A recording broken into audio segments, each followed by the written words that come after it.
Thank you for joining us. Art Basel Miami Beach Salon Talks. This is a very special one we've been working on getting together. Playfulness, artists as online gamers, surfers, and armchair digital revolutionaries.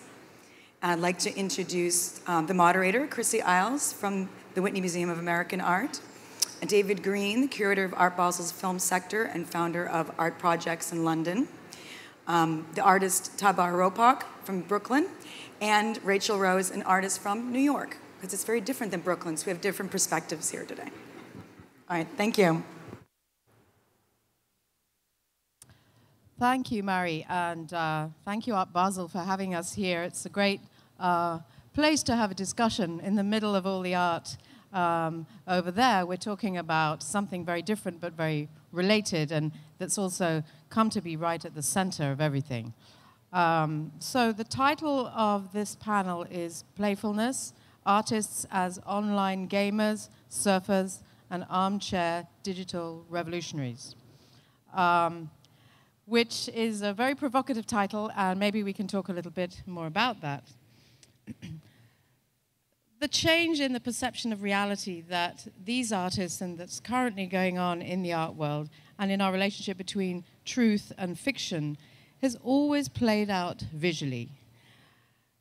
In the current work we're discussing in this panel, we're talking about the impact of new technology on that shift. But it's always been a very profound, deep human instinct to explore states of altered perception. And that exploration of states of altered perception has always played out through an internalized visual world. In other words, it's always played out visually.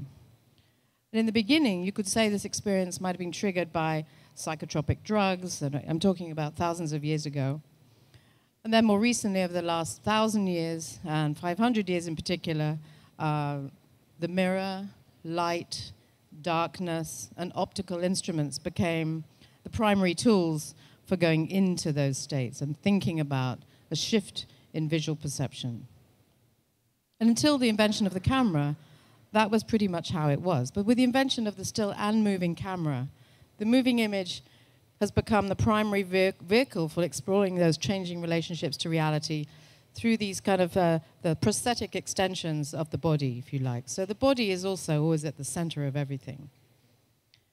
If you think about the early 20th century and those experiments with synesthesia, through to the invention of 3D, lenticular surfaces, holography, and then more recently virtual reality, CGI, and things we're going to be talking about here, there's a continually evolving relationship to reality, fiction, the screen, that's moved from, maybe from the beginning of the century, projection, to a much more Marshall McLuhan-esque kind of tactile engagement with surface, be it the surface of the screen or surfaces inside the screen or beyond the screen, that in some cases could change the image now through simple movements of the eye. So the body no longer has to have even a kind of physical contact with something.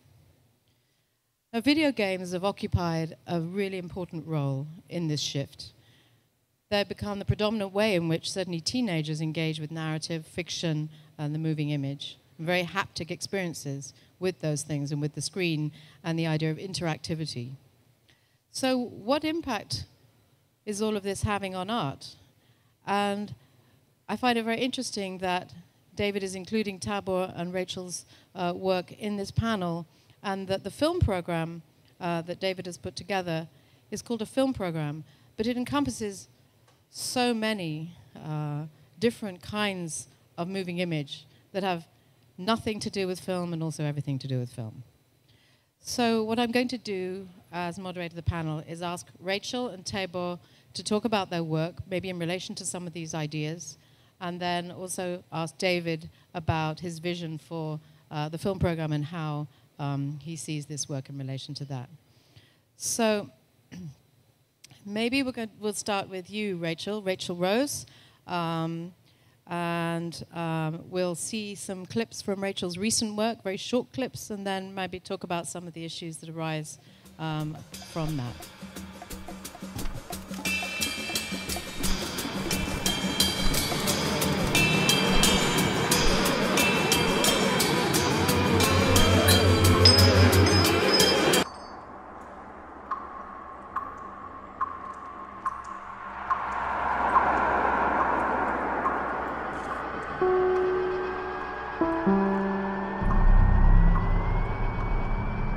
clip from a work that I did called Palisades and Palisades, which takes place in this park where this woman is standing, which is in Palisades, New Jersey, which is the site of actually early film production. Before there was Hollywood, there was Fort Lee, New Jersey. And in this work, I was really interested in how one space can hold many different scales of time. So like a deep history, a kind of geological time, because the park is on top of a cliff, a 200 million year old cliff. It can hold time at a more local scale. It was a site during the Revolutionary War. It can hold time of the body now. And something that I try to do in each of my projects is work with a technology I haven't worked with before. So in this work, I was working with a remote control lens, which is how I was able to basically develop these shots that start from 200 feet away and then come right up to the pores of skin in her body. And that became sort of this metaphor from, I guess, or this movement from metaphor to pure sensual material became like a bone structure for the work. So yeah, so that's one work. Is it possible to have the sound for the next one? I guess not. Okay. In other words, you've got to enter a group of buildings through a gateway, which we're now at, and as you come in, you explore the whole terrace here. That was the glass house period when I did everything like Beast Vendor or strip lines like everything this. like Beast Vendor or inside, strip which was lines 6 like months, this. and went on loosened up. Embroidered ornaments that have flat roofs, that have dots of glass, and ribbons of glass. Those was castigated, and we thought we saved the world. It was a moment tomorrow.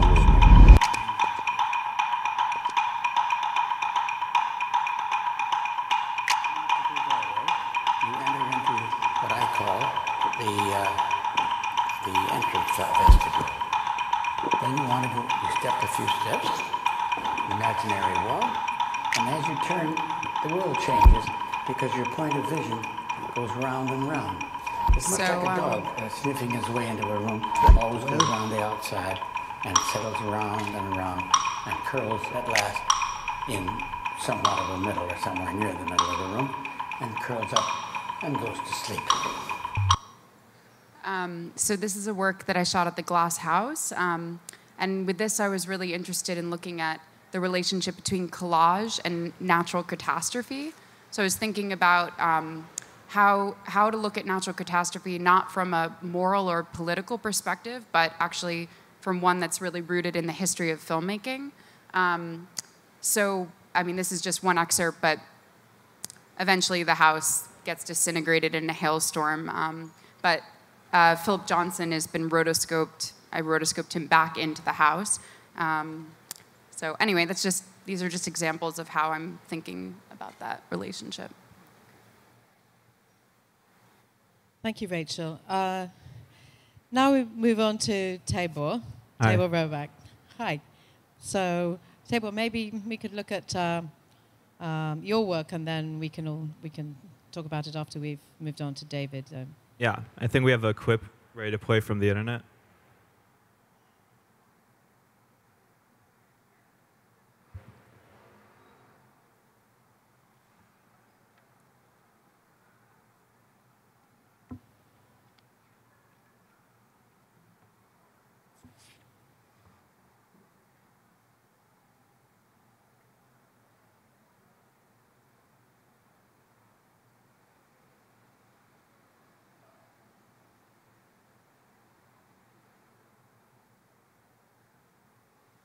One of the classic things about panels is that technology there's always problems with technology, which in a sense is quite comforting, because technology, we're so used to it, and we're so used to having it at our fingertips, and yet it's also fallible. And actually, since the body is so fallible, the fact that technology is also fallible shows that despite the ever closing gap between ourselves and the body and technology, there is still, technology is not taking over. Technology is as fallible as we are. So while we're waiting for the link, maybe we should talk to David, maybe I should talk to David, and ask David about what your vision is for this particular film program for 2014 in Basel, because it's an extraordinary film program, and your vision as a film curator and for this program, I think, is really key to the issues we're talking about this afternoon. So maybe you could talk about what you were thinking. To kick me off, I was thinking, I've been doing this for now 4 years, and you were a bit of a mentor because you did curate the program here years ago. So I've had a high benchmark. But one of the things I think about is how do you get engaging galleries to think about film, to bring film, to show film. So that's my start point. And I guess I've been watching the audience for 4 or 5 years here and realizing that you have to engage an audience that's a very mixed audience because the program's outdoors at the New World Symphony Center. So my thinking is generally thinking who's going to stay and watch film for an hour, or in some cases there was a 12-hour screening 2 years ago by Ragnar Kjartansson. So who's going to stay for the hour, few minutes, and I want to engage as many people who are from a broad spectrum. So that was sort of, how do I talk to galleries? So I think the word playfulness came in. If I had a thesaurus, it might have been many other words. It just got in my head. So I thought, I want to have a conversation with galleries about artists they work with who would be playful, have art that would make a playful, engaging experience. What was it about playfulness that drew you to it? I have shown many things here, and there's art that I love that's slow, complex, difficult, but I also can watch audience drift away. So there's moments for that, but it's not that easy during an art fair. And also, you know, it's something I've seen. I want to keep a program alive and dynamic, but then there's also certain artists I've come across over the last few years working with that draw me to that. And I think it's that conversation I have with galleries and, you know, the artists that they're excited about. And I'd say the kickstart was, I mean, you know, I'm not going to point people out, but I can see one of them. There's Jose from Team Gallery, who showed me Tabor's work at Frieze Art Fair, and I was taken by it immediately. But his gallery has been instrumental in my program since I started doing work here, where there was a gallerist who worked with Jose called Jessica Whitkin, and she was brilliant, coming up with ideas of film. And they've got now Alyssa Bennett, who did the same thing again this year. But there are certain people in galleries around the fair who think really clearly about the program and how you, you know, attract an audience to watch the film. I mean, when I think of playfulness, and I asked you why you chose playfulness, one of the things that strikes me is the relationship between playfulness and immersiveness. Because there's something about the immersiveness of the experience of watching film in general, film and video, and your work in particular, the two of you, that really invites that. But maybe we'll look at Tabor's work now and get back to that in a second. I think if you put your cursor in, I think if you put your cursor in the center of the screen, the play bar will pop up.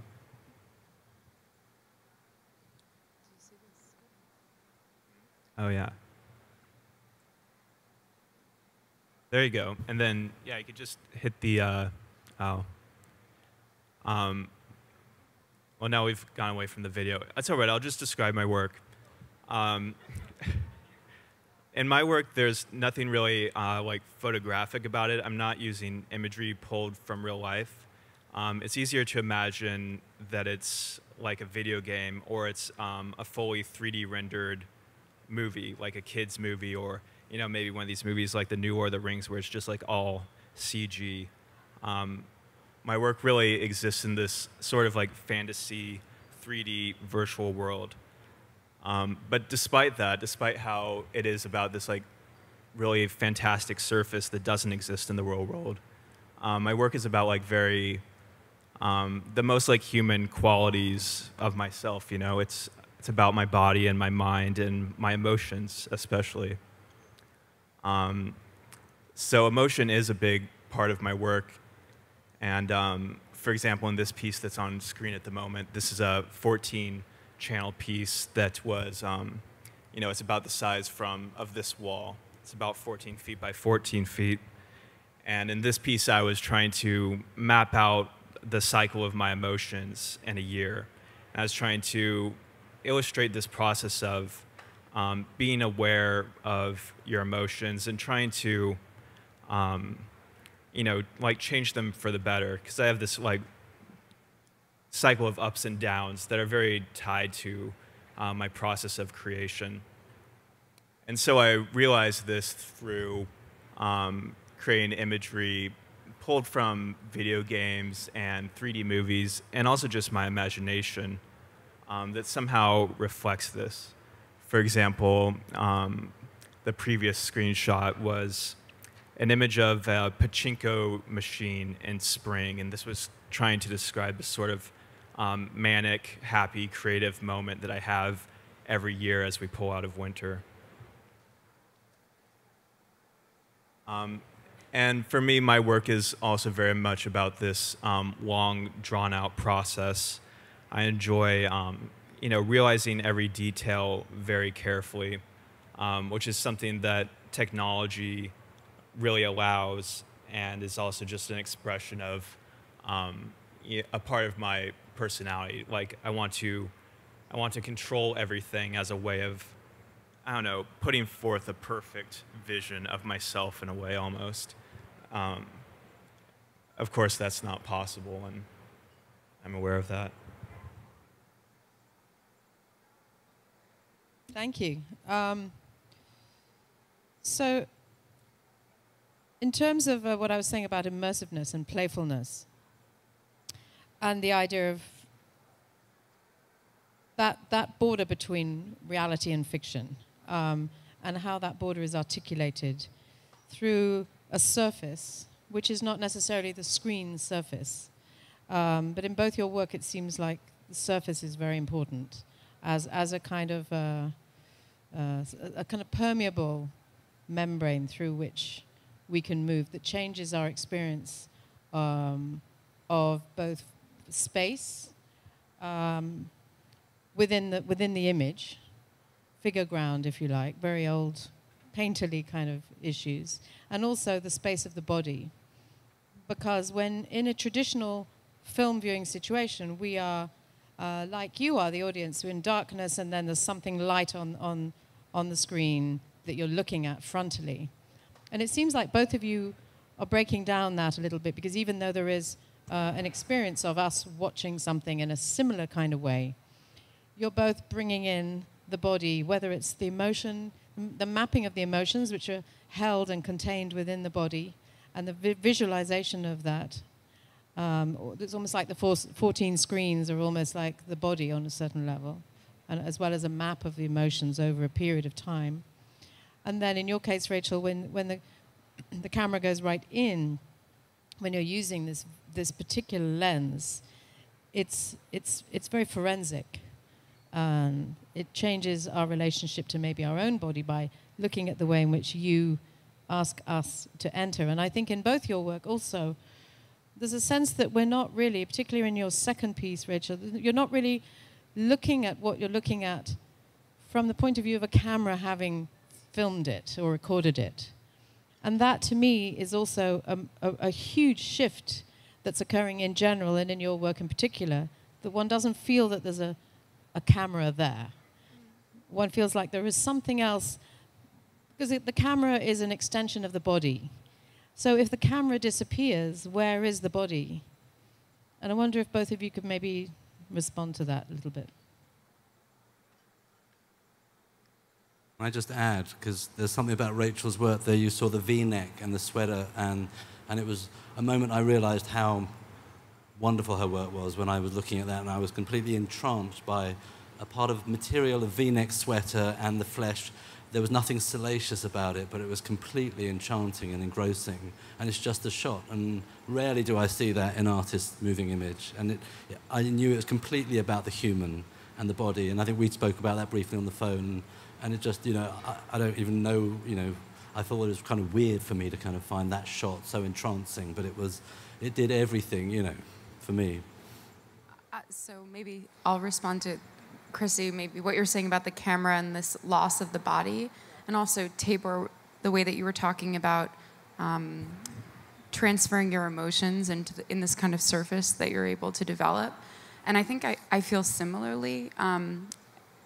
Often, like just in my everyday life, I feel like I don't have the space to maybe actually feel some very deep, subtle feelings I might have about something. So, for example, in that Philip Johnson work, it really came out of this daily anxiety about the weather, you know, like suddenly there's a crazy hailstorm or a rainstorm, or why is it 60 degrees in December? But not really ever being able to take the time to feel like, okay, what is that unease?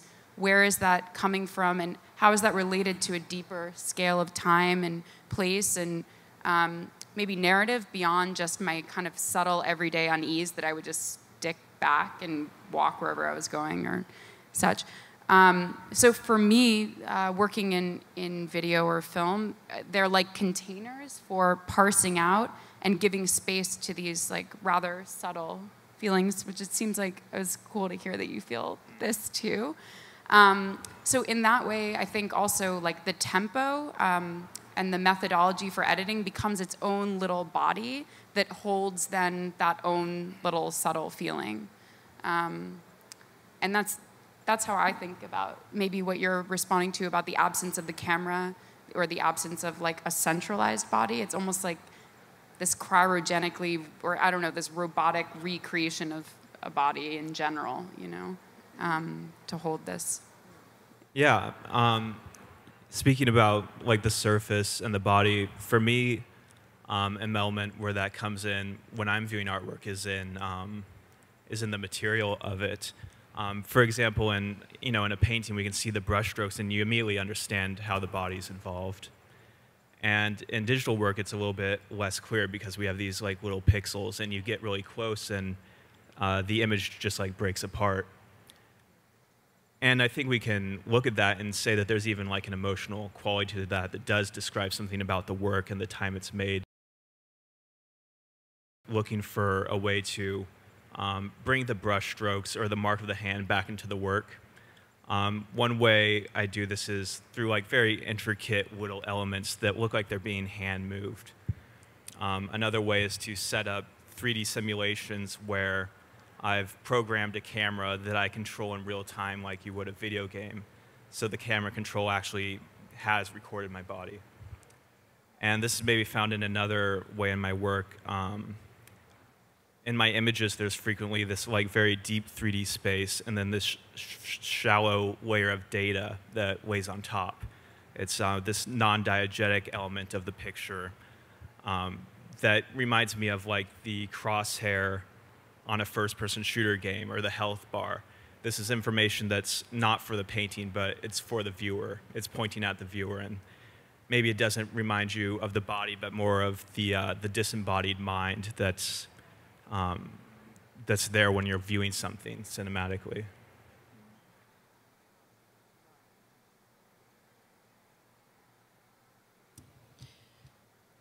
I mean, what you're both describing seems to me to also have a very interesting historical trajectory. And I just wonder whether either of you think about and look at art history or what Dan Graham calls the just past when you're making your work and thinking about your work.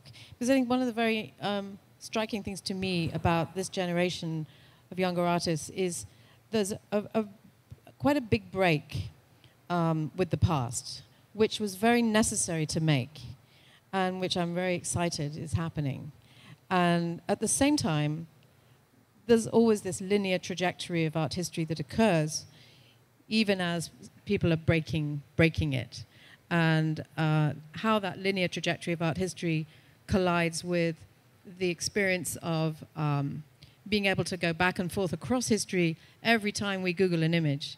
I wonder just how much the past and what's already existing in terms of how space is depicted, whether it be painting or film, whatever it is, how much you draw from that in the language of your own work, and how much this break that I see the two of you making, which is exciting and very different, the different way in which you articulate space and think about the body, how much you feel there's a kind of, in a way, need to distance yourself from the either just past or more distant past. What is the relationship between all those in your thinking? Well, so first of all, I mean, I was thinking a lot about Dan Graham in that most recent piece. So, and I actually shot, yeah, right. I actually shot at this museum in Ohio, which there's only one shot of in the end in the film, but which is a glass pavilion that is at the Museum of Art in Toledo, Ohio, which is basically a giant Dan Graham as a museum, which then, of course, he was drawing on the glass house, so there's this kind of cusping. But for me, looking to the past is so much of how I put together these projects, but not always necessarily from a kind of linear historical perspective, but from things as they position themselves in relationship to the ideas that I'm working on. So also in that work is this Poussin painting, which is the Burial of Phocion. I can't pronounce it. It's the only painting in the glass house. And in the painting, a body is moving down this pathway to be buried. It's under a white sheath. But it's sort of indefinitely unburied. It's just kind of held there. And like the way Poussin worked on his paintings, but this one as well, everything is in this kind of freeze frame, like not a leaf is moving, not a ripple in the water. It's just this perfectly held moment, which is partially how I was looking at Johnson's body, sort of recycling through the glass. So then this painting, I like activated it because of this relationship. So it's sort of like that, which I don't know if it's maybe a break off from how you're thinking about it. Well, it's interesting because there was a break when the camera appeared between the sublime and the picturesque. The sublime was a sublime in painting, and the picturesque was something that the camera, in a way, dumbed down in the sublime. So the sublime became the picturesque through the camera. So in a sense, what's interesting, because Poussin's like that sort of pivotal figure between the ending of the sublime in painting and the beginning of the picturesque, the beginning of the mechanical image, that ultimately, if you take it to its ultimate conclusion, the picturesque ends up becoming the kitsch sunset, the photographed sunset. So the idea of the picturesque versus the sublime is something that I see in your second piece, because in a funny way, Dan Graham is much more about the sublime, and his use of these glass surfaces and translucency and light is very romantic, actually. And so, in a sense, the way you've dealt with the surface and the surface of the glass house, which you've rendered, because glass is very, I mean, it's a substance that's constantly moving like water. It just moves over an extremely long period of time. And you've introduced time into the glass, because it doesn't look like clear glass. It doesn't look like you can look through it like you normally understand glass as a completely transparent surface. You've introduced this other layer, almost as though you've put Vaseline over it. But because you also don't feel like there's a camera involved, it's a very strange experience, because you're rethinking or re-articulating our relationship maybe to light, to translucency, to where the body is, because you see Philip Johnson in this disembodied state.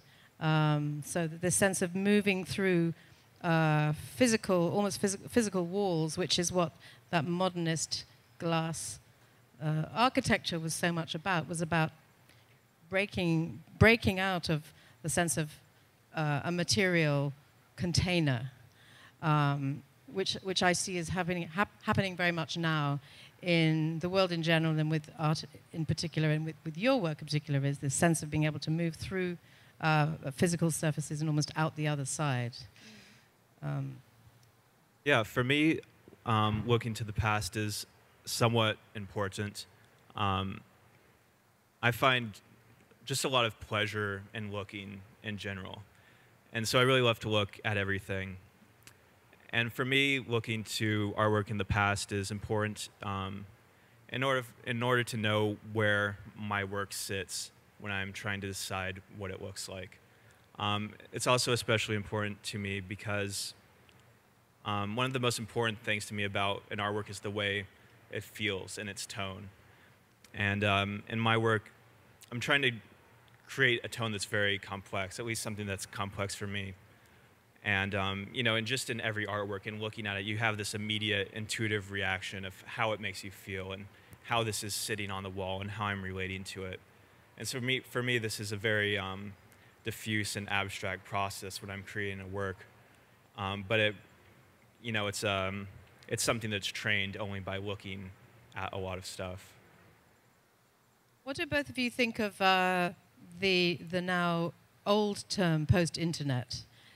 Because, you know, the other thing, of course, is that we are living in the age of the internet. And post-internet is a phrase. Of course, Artie Verkant's great essay in 2010 about post-internet is now nearly 5 years old. But people are still talking about it. And like any label, it's a useful marker of a shift that's occurred. But I wonder what both of you think about that post-internet idea and this generational shift that's occurred that maybe that marker indicates, even though many artists working now as young artists have no interest in being labeled a post-internet artist. But it is something that is part of the current dialogues. I wonder what both of you think about that. I think it maybe only very loosely applies to either of our works. I mean, I've never seen like an extremely firm definition of this that, you know, just like really sang out to me as the correct definition. But to me, it describes work where its production is only enabled by tools from the internet. So yeah, I guess that does apply to mine, but I think more of like, you know, outsourcing a process to China or gathering materials from online. And my work, I think it applies because the main way of my work being viewed is online. Although the best experience in the full piece is only in the gallery. Since it's screen-based, you can share a pretty authentic reproduction of the work.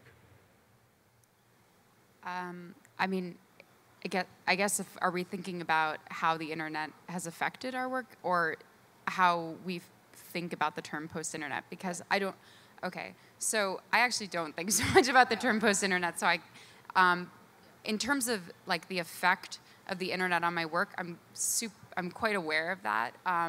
It's how I get a lot of my source material. It's how I do a lot of my research. Just simply having access to databases like JSTOR. This is like an internet academic site, or like this interview with Philip Johnson that I found on the internet. So I mean, most of my work, I'm shooting it, but I think the ability or the fluidity that I have in terms of appropriation definitely is thanks to the internet, I feel, yeah. Yeah, I really agree with that, Rachel. Being able to look up the way everything's ever looked on Google, like if I want to render a pair, to be able to see every pair ever and design the perfect pair is extremely important. I mean, I think the post-internet thing is, these are artists and others now who aren't rabbits in the headlights. They're actually working with the internet to make proper works of art, not just, wow, it's the internet, let's just reflect it. In my program, I also wanted to include Corey Archangel, who I thought was one of the kickers off of that era, but he wasn't. So, I mean, that was a sort of start point in my head when I started thinking about gaming, artists to engage. And then also in the program that Tabor put together, I added Harun Faruqi, who died this year, so it was a way of making tribute to that. Different age groups, but there was something really similar about the work, but it was artists who really go beyond just the idea that this is a game or this is the internet and this is just the frippery of it all. I also wonder about the role of 3D printing and how that's going to change things. Now, thinking before we turn to the audience to maybe have some questions about the future, because 3D printers are now available in, you know, Home Depot, and, you know, when you see a 3D printer in Home Depot, you know that it's becoming something that's just going to be so much part of the way we understand physical objects in the future. And the rendering of three-dimensional objects through 3D printing and the democratic shift towards people being able to print something and create something three-dimensional.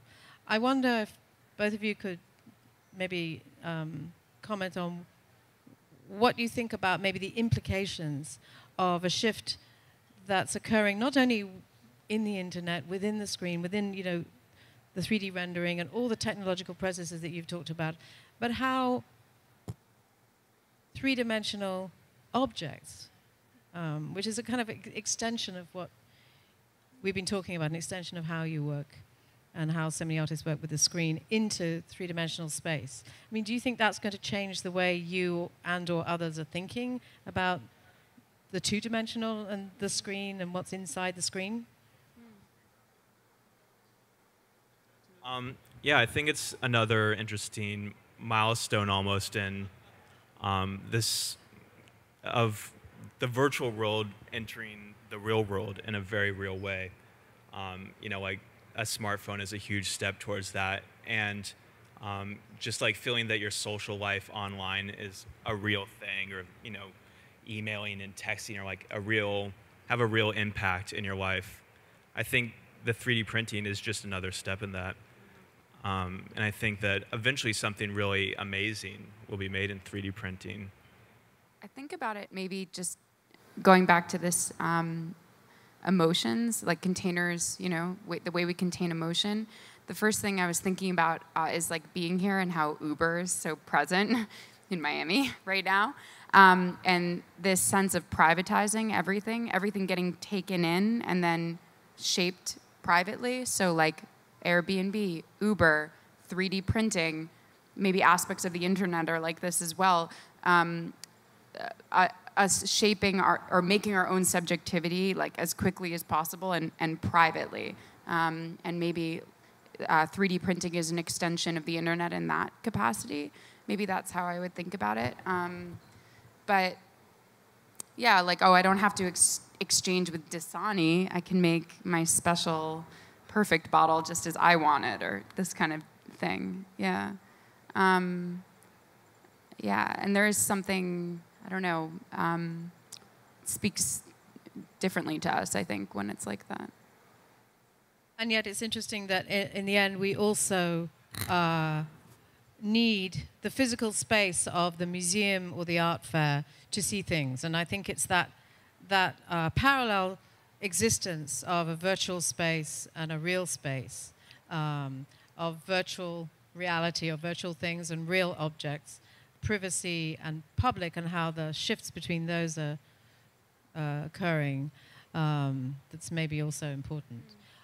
We have to end soon, so I want to just maybe end by asking members of the audience if they have any questions or thoughts. Questions for the artists and David, or thoughts about what we've just been talking about.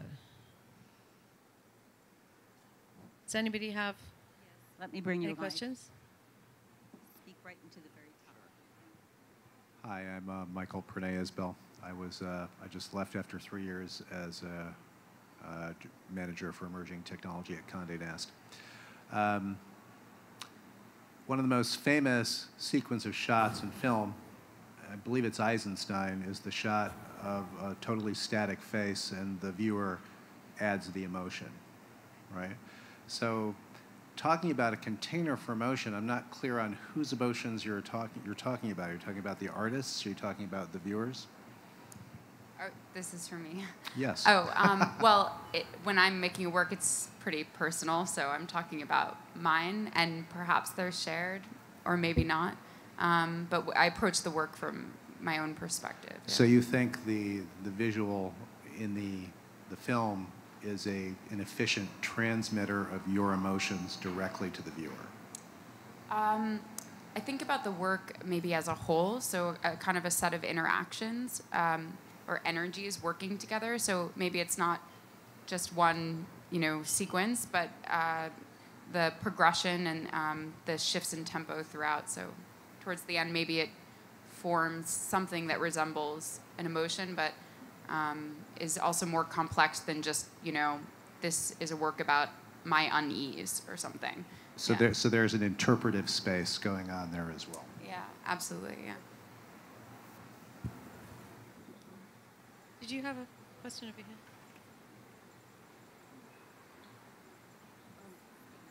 Right into the top. Okay. So I came to a talk that was called Artists as Online Gamers, Surfers, and Armchair Digital Revolutionaries.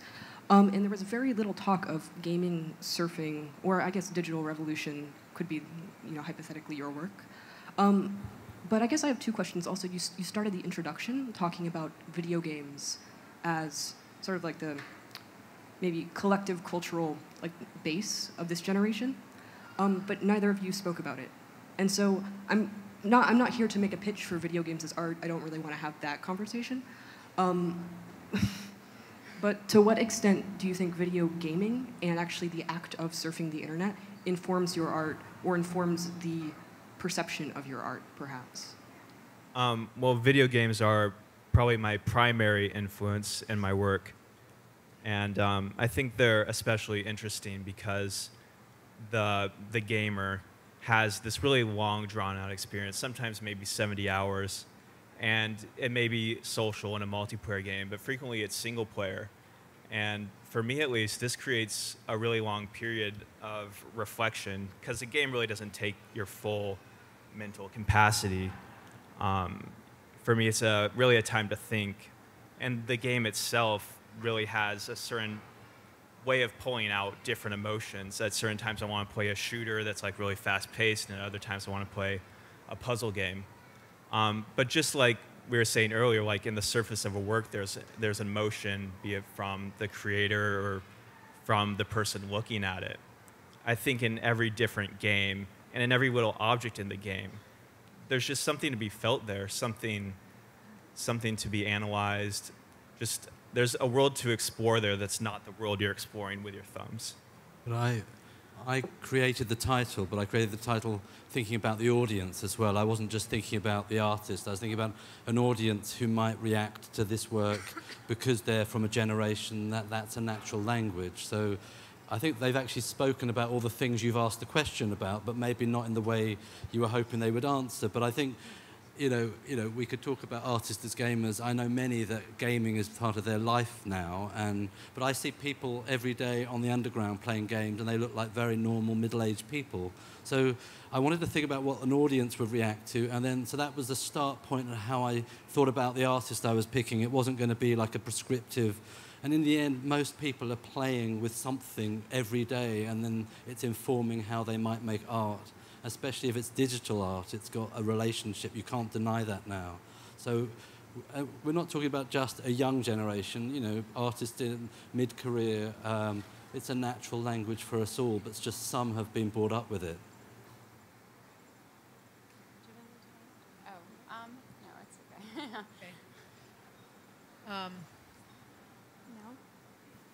Well, I also have a question for you. I was reading several weeks ago about Tom Urlo and Google initiative about kind of educating the new generation of artists. And Tom Urlo, I know that he curated one of the exhibitions at, one of the galleries in London dedicated to digital art. And he thinks that in the future, the term digital would disappear at all. That will be the art, the actual art that nobody will perceive anymore as just, or categorize as digital. It'll be the art. What do you think about it? One of the reasons the program's called film, it used to be called art video, but the word video art is something that doesn't really make that much sense often, and the word film might not make full sense, but it was trying to find the word that we could use that's it's only 4 letters, so it's quite easy, most people understand it. So I think the word digital is a means to help explain things to people. I don't really think, most artists who make work don't really think in those terms. These are 2 artists I know who make art, and the fact is that it's often got a digital process, but we could drop the word digital and they're just artists and making their canvas is a camera or a computer. Yes. Right, and now camera and computer is kind of an extension of our brain in a way that, the artists are creating art. So in what term, or when do you think that it's you who are creating the art, and when do you feel like the camera is taking over your creative space? So this goes back to maybe something I said earlier, but for me, with each work, I try to treat it as an excuse to learn like a new technology that I don't yet understand, but I'm curious about. So maybe it's a particular type of camera movement, like a shot, or it's something like rotoscoping, or it's a particular way of editing sound using a new sound editing program. So I don't know if it answers your question, but there's a conscientious and direct relationship between this and the content for me. I actually have a response to that, which is I think it's probably important to retain digital, but it'll be understood in a different way, meaning that digital at the moment is understood as being in opposition to analog. So when we say digital, we mean, if you say a digital photograph, you mean a photograph that's not been created in the darkroom. You know, it's a digital image. It's been printed with a digital printer. And I think that likewise, if you say a digital video, it's not an analog video. It's something. It's a video whose surface is digital because of the way it's made, just like there's acrylic or oil. So I think in a sense, digital is not going to disappear in the sense that everything is going to become digital, because what things have proven now is that people read books, physical books, or they read something online. They'll print in the darkroom, and/or the photograph will be digital, and often things are, side by side. So I think digital will just take its place. It won't disappear, but because not everything's going to become digital. Because I think the more things are digital, the more artists are interested in physical, material, analog processes. So, and I'm not talking about for nostalgic reasons. I'm not talking about, the Rosalind Krauss post-medium argument. I'm actually talking about the fact that it's very cyclical, and that people are ultimately very interested in materiality and its relationship to immateriality. So I think digital will remain as maybe a kind of old-fashioned term in 50 years' time, but there will be something else that will overtake digital, and there'll be another term, and then digital will be something that's so 2000s or 2000 teens, and it'll be understood as being of a particular period.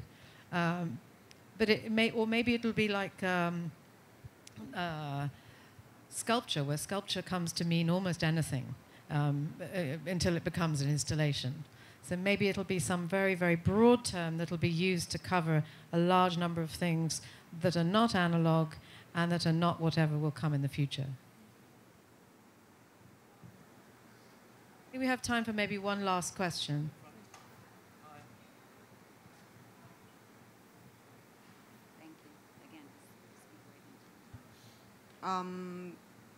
Maybe simple question. We spoke about privatizing the experience, right?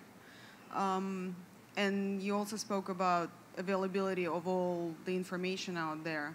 So the question is, with all the saturation of information, at what point do you stop and go sort of inside yourself to not just become this machine that reworks everything that you've seen, right? Didn't really experience yourself? Because I think it's important as an artist to do that. Do you do that? And what are your techniques where you, because I feel overwhelmed very often with all I see. And it's imperative to see what's been done and what's out there, but what is your technique to stay true to yourself? For me, like in my process, I always begin in research, so not the internet, not filming, just basically reading and writing myself, which is a pretty quiet, somewhat internal, meditative place to begin. And it's there where I try to catch whatever the underlying general thing is, and then sort of decide on what are the kinds of things I want to film, what are the sites I want to go to, can I get the rights to be there, actually putting myself out into the world, going to Arizona, going to Connecticut for that, but actually going out and organizing shoots, and then bringing in the research and seeing the sources that I get from the internet or things like this. But I think I'm curious what you feel about this, but for me, I have to begin in a quiet and internal and non-stimulated in terms of like the internet way. Yeah, that's fairly similar for me. I make all my decisions when I'm creating based upon what feels right emotionally. In lots of ways, each piece is themed around some element of personal growth that I'm going through. So it's really easy to know what feels right when I'm doing it, even if I can't really give it very descriptive words. And I tend to conceive of a piece very slowly over a time, maybe over a year, as I kind of like collect a handful of like images in my head that have stuck with me, and a handful of feelings throughout the year that have stuck with me, and a handful of thoughts about the world that have been bothering me or that I've just been working on. And I just sit with these for long enough, and eventually connections form, and I just proceed forward.